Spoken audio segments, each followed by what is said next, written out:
नमस्कार प्रेक्षकांनो. ठरलं तर मग या मालिकेमध्ये सुभेदारांच्या घरामध्ये खूप छान असं होळीसाठी सेलिब्रेशन सुरू असतं. अचानक होळीतील एक लाकूड प्रतिमात्यांच्या डोक्यावर पडू लागतं. सायली ते अडवण्याचा प्रयत्न करते, पण शेवटी जे व्हायचं होतं तेच होतं आणि प्रतिमात्यांच्या डोक्यावरती जब्बर मार लागतो, कारण ते लाकूड कोसळलेलं असतं त्यांच्या डोक्यावरती.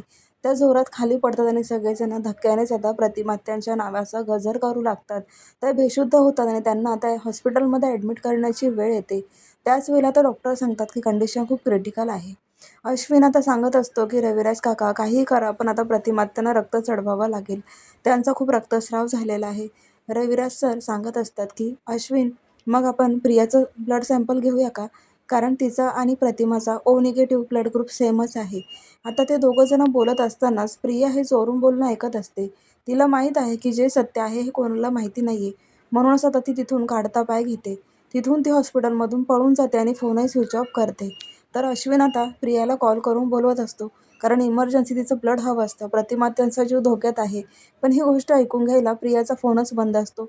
अश्विनचा खूप संताप होतो. तो म्हणतो की रविराज काका, काय करायचं? प्रियाचा फोन स्विच ऑफ आहे, ती इथे पण नाही आहे. म्हणूनच आता सायली म्हणते की मी माझं ब्लड चेक करता का? मग माझा ब्लड ग्रुप काय आहे हे हे जर मॅच झालं तर मी प्रतिमात्यांना रक्त देऊ शकते. आता सायलीची ब्लड टेस्ट केली जाते आणि तिचा ब्लड ग्रुप हा प्रतिमात्यांच्या ब्लड ग्रुपशी सेम निघतो, मॅच होतो आणि त्यामुळे आता सायलीचंच रक्त प्रतिमात्यांना दिलं जातं. पण इथे अर्जुनला खूप मोठा धक्का बसले की प्रतिमात्या आणि सायलीचं रक्त सेम कसं काय? आणि प्रिया वेळेवर गायब कुठे झाली होती?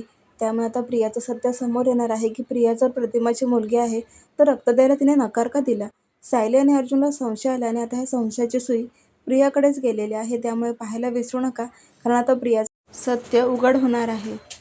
भेटूया उद्याच्या नवीन प्रोमोमध्ये. धन्यवाद.